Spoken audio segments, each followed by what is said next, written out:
प्रदोष के दिन प्रदोष काल में लगाया गया दीप, प्रज्वलित करा गया दीप 5 स्थान पर फल देता है।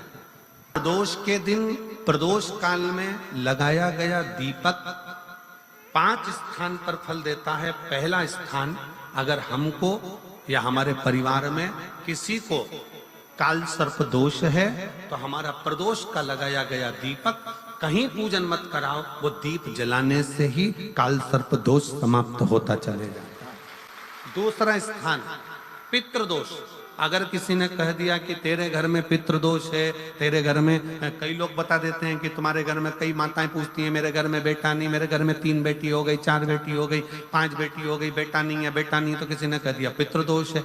अब तुम शंकर जी की पूजन कर रहे हो, शंकर जी पे जल चढ़ा रहे हो, शिव की स्तुति कर रहे हो, तो किसी किसी की यहाँ 3 बेटियों के बाद, 4 बेटियों के बाद, एक माता ने तो लिखा है कि उसके यहाँ 2008 में उसके घर में लड़की ने जन्म लिया था, या 2008 में उसके घर में बच्चे ने जन्म लिया था, लड़की ने। उसके बाद फिर लड़की ने जन्म लिया और उसके बाद उसके घर में कोई पुत्र का योग नहीं बना। तब उसने प्रदोष के समय पर शाम को दिया लगाना प्रारंभ करा और 2008 में बच्ची जन्मी थी और अब 2024 में उसके घर में लड़के ने जन्म लिया। कि प्रदोष काल का लगाया गया दीपक, प्रदोष काल, प्रदोष के दिन, प्रदोष काल का जो दीपदान होता है वो सरल नहीं होता, वो सहज नहीं होता। 5 स्थान की पूर्ति करता है। पहला स्थान किस चीज के लिए? काल सर्प दोष के लिए। दूसरा, पितृदोष।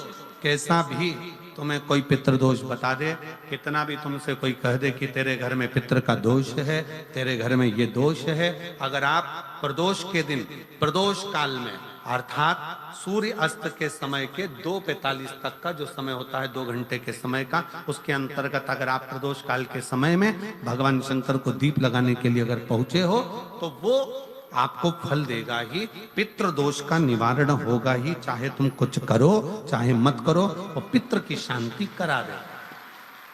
दूसरे नंबर पर है पितृदोष। तीसरे नंबर पर है वास्तु दोष। हमारे घर का, अब एक बहुत सावधानी से श्रवण करने वाला विषय है, वंश की वृद्धि नहीं है। 30 वर्ष शादी के हो गए, 40 वर्ष शादी के हो गए और औलाद है ही नहीं। डॉक्टर ने भी हाथ ऊंचे कर दिए, टेस्ट पे भी करवाया, IVF करवाया, सब कुछ तुमने करवा लिया, तो भी औलाद नहीं है। तब आखिरी में एक काम चालू करो, प्रदोष का दिन दोनों पति पत्नी व्रत चालू कर दो प्रदोष का, और प्रदोष काल में शाम के समय जाकर एक ही दिए में 2 लंबी बाती जानते हो ना, रुई की लंबी कपास की बाती 2, और दोनों बाती एक ही दिए में रखकर पति पत्नी दोनों उसको प्रज्वलित करना प्रारंभ करें। बाबा संतान देकर ही रहेगा, औलाद आएगी ही। दीप की जो बाती में अंतर आ जाता है, एक गोल बाती में और लंबी बाती में अंतर आता है, बहुत अंतर आता है। पितरों के लिए गोल बाती का प्रयोग बहुत कम होता है महाराज। देवी जी के लिए, माता रानी के लिए, जगत जननी के लिए गोल बाती का प्रयोग बहुत कम होता है महाराज, ध्यान रखिएगा। एक पितृ के लिए, एक जगत जननी जगदम्बा दुर्गा भवानी के लिए गोल बाती का प्रयोग कम होता है, लंबी बाती का प्रयोग ज्यादा होता है। क्यों? क्योंकि हमारे घर के कुल देवी और हमारे घर के पितर हमारे वंश की वृद्धि करें, इसलिए लंबी बाती रखी जाती है, जिससे हमारा वंश बहुत लंबा चले, बहुत उन्नति की ओर बढ़े, इसलिए लंबी बाती का प्रयोग किया। शिव महापुराण की कथा कहती है 5 जगह पर हमारा जलाया गया एक दीप जो प्रदोष के दिन प्रदोष काल में लगाया जाता है, 5 जगह पर भारी पड़ता है। पहले नंबर पर जम के बोलते जाओ, काल सर्प दोष। दूसरे नंबर पर पितृदोष। तीसरे नंबर पर घर का वास्तु दोष। हमारे घर में कितना भी वास्तु दोष है, कोई ने कह दिया यहाँ बाथरूम नहीं बनना थी, यहाँ पर शौचालय नहीं बनना था, यहाँ सीढ़ी नहीं बनना थी, वो सीढ़ी वहां बनना थी, ये सीढ़ी वहां बनना थी। तुम पूरा घर तोड़वा के देख लो, उसके बाद में जैसा वास्तु वाले हैं वैसा करा कर देख लो, उसके बाद भी तुमको शांति नहीं मिले तो समझ लेना कि तुम्हारे घर में अब वास्तु दोष तो तुमने दिखाकर समाप्त कर लिया, फिर भी वो समाप्त नहीं हो रहा तो प्रदोष काल का लगाया गया प्रदोष के समय का दिया आखिरी में वास्तु दोष को भी समाप्त कर देता है और उसमें भी फल प्रदान करता है। काल सर्प दोष, पितृदोष, वास्तु दोष। चौथे नंबर पर 1 रुपया कमाया, 1.25 रुपये खर्च हुआ, पैसा आया गया। ये चौथे नंबर का व्यापार में थोड़े दिन दुकान अच्छी चली, थोड़े दिन बैठ गए, थोड़े दिन काम चला, थोड़े दिन बैठ गए, गाड़ी चली थोड़े दिन फिर बैठ गए, अर्थात हमारी फैक्ट्री थोड़े दिन चली फिर बैठ गए। कहीं ना कहीं तकलीफ, थोड़े दिन खाते थोड़े दिन रोते वाला चल रहा है। तो प्रदोष काल का, प्रदोष के समय का दिया इस दुख को समाप्त कर कर रेगुलर एक जैसी सांझी, एक जैसी लक्ष्मी की वृद्धि करते चले जाए। प्रदोष काल का। और 5वें नंबर का प्रदोष काल का दिया, प्रदोष समय का दिया 5वें नंबर पर रोग का निवारण कर, रोग निवारण।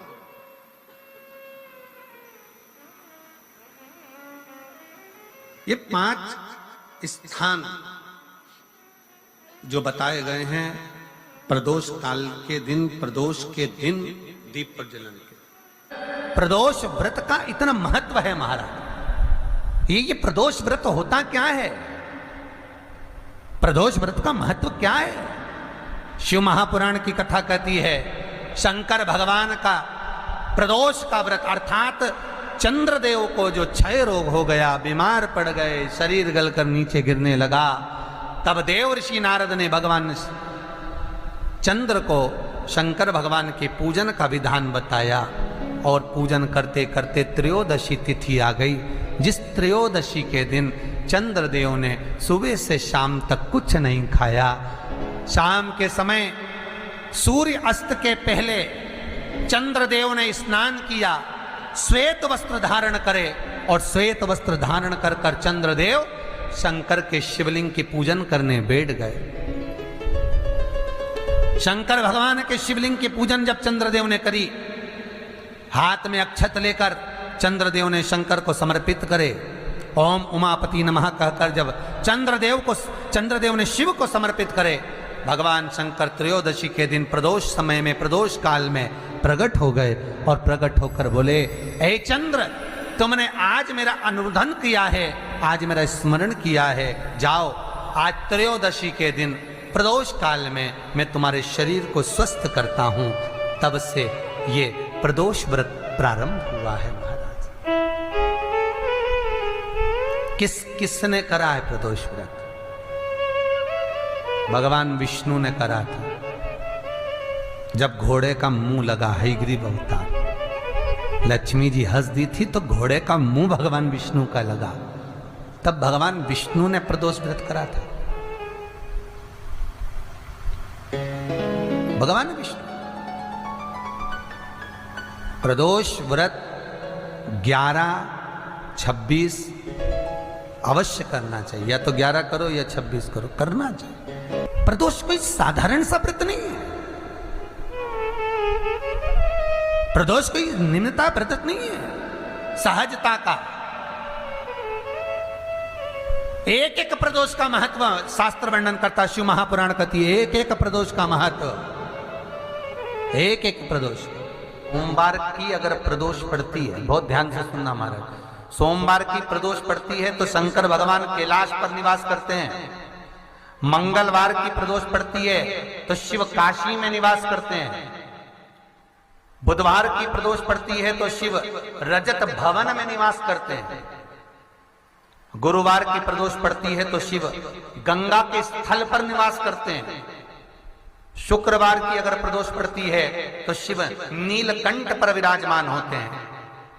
शनिवार की अगर प्रदोष पड़ती है तो शिव शमी के वृक्ष के नीचे रहते हैं। और रविवार की जब प्रदोष पड़ती है तो शिव बेलपत्र के पेड़ के नीचे निवास करते हैं। महाराज, ये एकादशी शंकर से कह रही है कि आपका स्थान ये नहीं कि आप कैलाश पर मिले, उस वार को, उस तिथि के दिन, उस अनुकूल।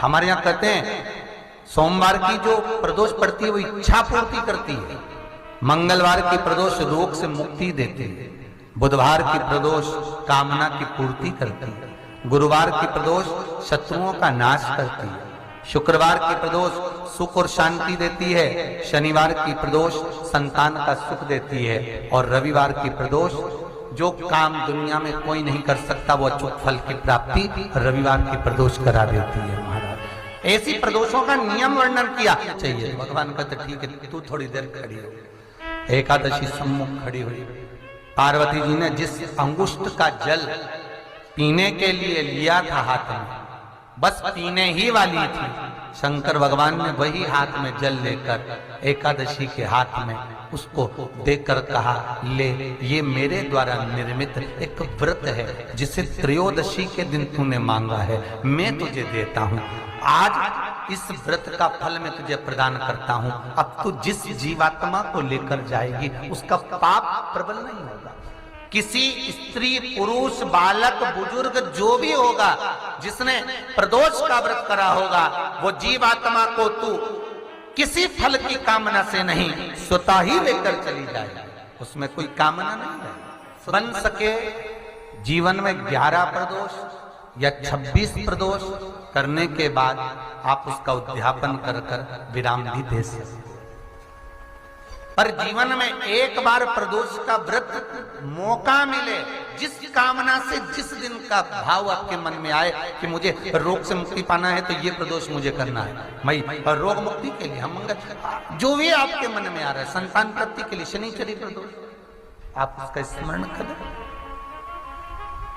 फिर लिखा शिव महापुराण में, बड़ा सुंदर लिखा वेद व्यास जी ने, मान लो आप प्रदोष का तो नहीं कर सकते,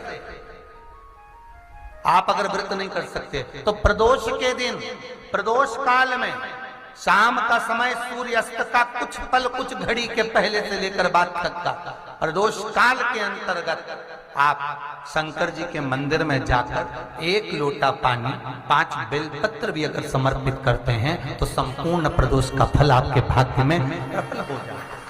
शिव महापुराण में इसका लड़की को मंगल है, गुरुजी लड़के को मंगल है, क्या करा जाए? कुछ मत करो। प्रदोष के व्रतों में वर्णन किया गया है कि रवि का प्रदोष, भौम का प्रदोष, मंगल का प्रदोष, बुध का प्रदोष, गुरु का प्रदोष, शुक्र का प्रदोष, शनि का प्रदोष। जो प्रदोष पढ़ते हैं पूरे महीनों में, पूरे वर्ष में मंगल का प्रदोष निकाल कर रख लो कि मंगल का प्रदोष इस दिन पड़ रहा है, मंगल की त्रयोदशी तिथि पड़ रही है, प्रदोष व्रत मंगलवार का पड़ रहा है। और जिन लड़का लड़की को मंगल होते हैं, जिन कन्या और वर को मंगल होते हैं, केवल शंकर भगवान के मंदिर में जाकर चौमुखी दिया, 4 बत्ती का दिया आटे का, उसमें घी डालकर लड़की शंकर भगवान के मंदिर में मात्र 7 बार शंकर पे से उतार कर 3 बार स्वतः उतार कर शिव के मंदिर में रख देती है। उसका मंगल आड़े आता ही नहीं है, मंगल नहीं आता सामने। मंगल प्रदोष व्रत का इतना महत्व है महाराज। एक बात बहुत अच्छे से समझ लीजिए, जिसके घर में क्लेश होता हो, अशांति रहती हो, क्लेश रहता हो, या छोटी छोटी बात पर विवाद चालू हो जाता हो, या पति पत्नी में, परिवार में, सास बहू आदि में कहीं ना कहीं कुछ अगर विवाद रहता हो, ऐसा बेलपत्री की डंडी रहती है ना, बहुत ध्यान दीजिएगा महाराज। श्राद्ध पक्ष की कथा चल रही है, शिव महापुराण आज विराम की ओर है, ध्यान दीजिएगा। जैसे ये बेलपत्री की जो डंडी होती है, डंडी का जो भाग होता है बेलपत्री की, ऐसा बेलपत्री की 7 भाग ले लो, मतलब बेलपत्री 7 ले लीजिए। 7 बेलपत्र लेकर कच्चा जो सूत होता है ना, कच्चा सूत जो जानते हो पेड़ पौधे में माता लपेटती हैं, धागा जो होता है ना सफ़ेद कलर का कच्चा धागा जो बड़ में, पीपल में और आंवला आदि में लपेटा जाता है, कच्चा सूत, उसको शंकर भगवान और माता पार्वती का स्मरण कर कर नंदी के, जो नंदी होता है, नंदी के राइट भाग में नंदी का एक पांव ऊंचा होता है। आपने देखा होगा आगे का पांव ऊंचा होता है, बैठते समय नंदी का एक पांव ऊंचा, एक पांव नीचे की हो जाता है। तो नंदी का जहां पांव ऊंचा है उस ऊंचे पांव के पास में बैठना है।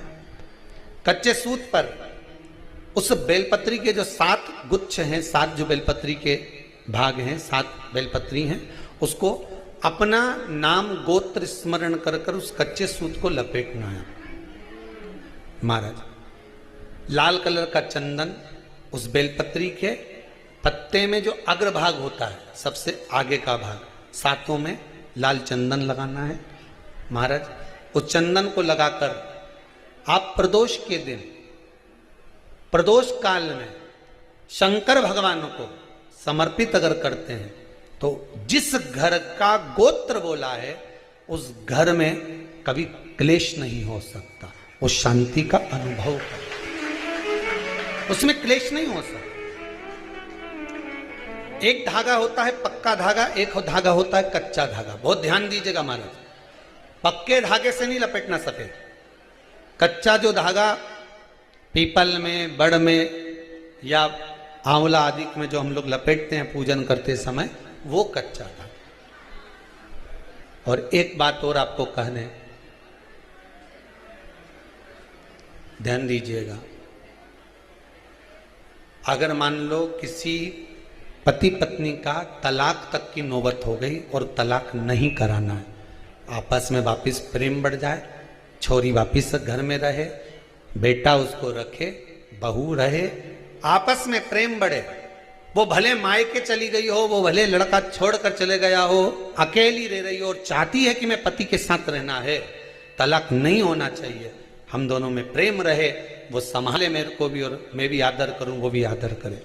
तो मेरा निवेदन है, कच्चा जो सूत होता है, कच्चा जो धागा होता है, नंदी के ठीक पीछे बैठकर कोई साथ में आपके परिवार का कोई व्यक्ति चले जाए और हस्तकमल को, जिसको अपने परिवार में वापिस रहना है, उस स्त्री हो या पुरुष हो, दोनों में से कोई भी नंदी के पीछे बैठकर सोमवार की जिस दिन अष्टमी पड़े उस दिन नंदी के पीछे बैठकर हाथ को ऐसा बंद करना है, हाथ में एक बेलपत्री रखना है, सीधी सीधी बंद कर कर 7 बार उस हाथ पर कच्चा सूत लपेट देना है। उस सूत को वापस निकाल लेना है बेलपत्री के साथ, बेलपत्री के साथ में, और बेलपत्री को तो अपने पास में रखना। सबसे पहले माता पार्वती का जो हस्तकमल ऐसा होता है शिव मंदिर में, उस हस्तकमल में वो सूत जो आपके हाथ से निकला है वो उसमें डाल देना है, माँ जगत जननी से प्रार्थना कर कर, और जो बेलपत्री आपने संबंध को जोड़ने के लिए अपने हाथ में ली है वो शंकर भगवान के कटी भाग में, फिर निवेदन करूंगा कटी भाग को समझ लीजिए। ये शिवलिंग रखा है, जहां पर शंकर भगवान का शिवलिंग, माता पार्वती जी के हस्त कमल पर जो शिवलिंग रखा है, ये भाग कटी भाग कहलाता है। इस जगह पर जहां शंकर और पार्वती का मिलन हुआ है, उस जगह पर उस बेलपत्री को रख देना है। महाराज ज्यादा से ज्यादा 3-4 महीने लगते हैं, दोनों में वापिस प्रेम बढ़ जाता है, दोनों एक हो जाते हैं। तलाक तक बात चल भी रही हो तो वो तलाक समाप्त हो जाता है, प्रेम, करुणा, आसक्ति, स्नेह बढ़ जाता है। संबंध टूटने की कतार पर एक बार माता पार्वती को समर्पित तो करो अपना संबंध कि मां अब तुझे नहीं भाना। माना मैंने अपशब्द कह दिया होगा, माना मेरी गलती होगी, थोड़ी गलती उनकी भी होगी, पर दोनों की गलती है मां, अब इस संबंध को तुझे निभाना। जब कच्चा सूत माता के हाथ में रखो तब माता को विनती करना, इस संबंध की डोरी अब तेरे को दे दी। दीन बंधु दीनानाथ मेरी डोरी तेरे, अब ये डोरी मैंने तुमको दे दी है, अब ये संबंध आपको निभाना है, अब ये संबंध मेरा। एक प्रयोग जरूर कर कर देखना, जिस दिन घर में क्लेश हो रहा हो, भाइयों में आपस में झगड़ा हो रहा हो, देवरानी जेठानी में झगड़ा हो रहा हो, सास बहू में झगड़ा हो रहा हो और शांति हो ही नहीं रही, बहुत प्रयास कर लिया तुमने कि शांति नहीं हो रही, तो प्रयास करो, प्रदोष के दिन एक बेलपत्र लीजिए,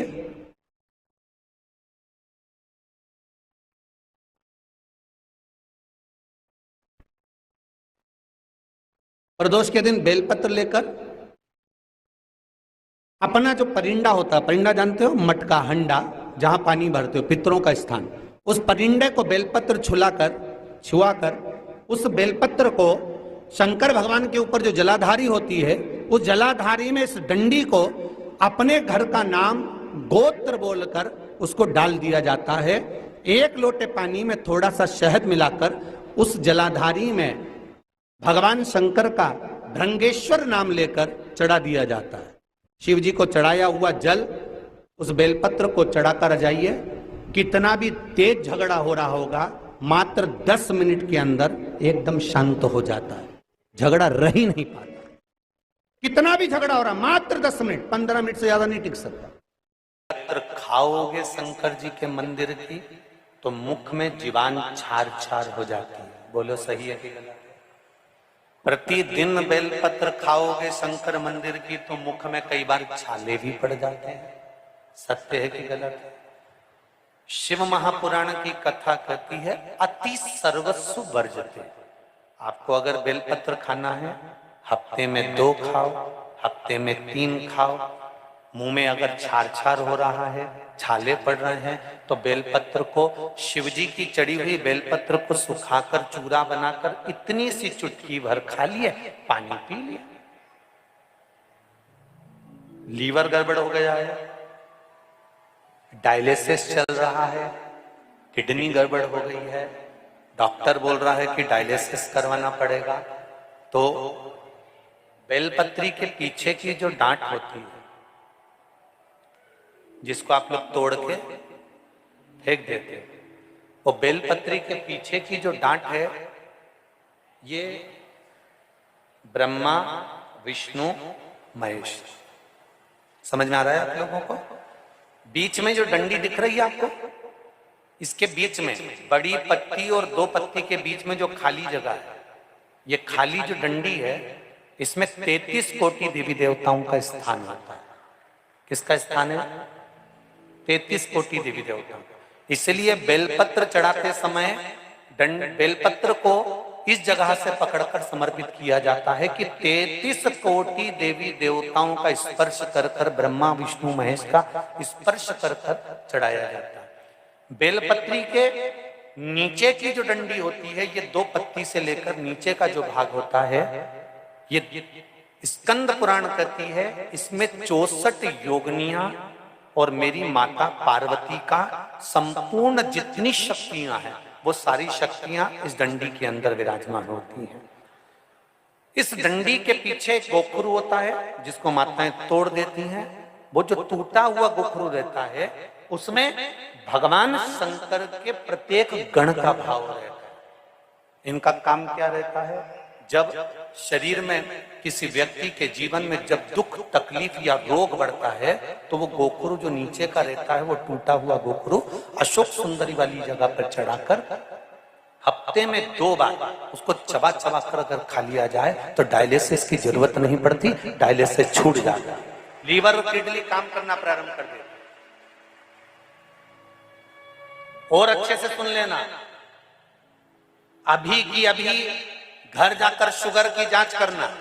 शुगर कितनी भी हाई जा रही होगी, बेलपत्री के नीचे का गोखरू टूटा हुआ अशोक सुंदरी पर चढ़ाकर खाकर 5 से 7 मिनट मुंह में रख लीजिए और उसके बाद शुगर की जांच कर लीजिए, शुगर लेवल में मिलना प्रारंभ हो जाए। बेलपत्री का जो सुख है वो जीवन का आनंद देना है।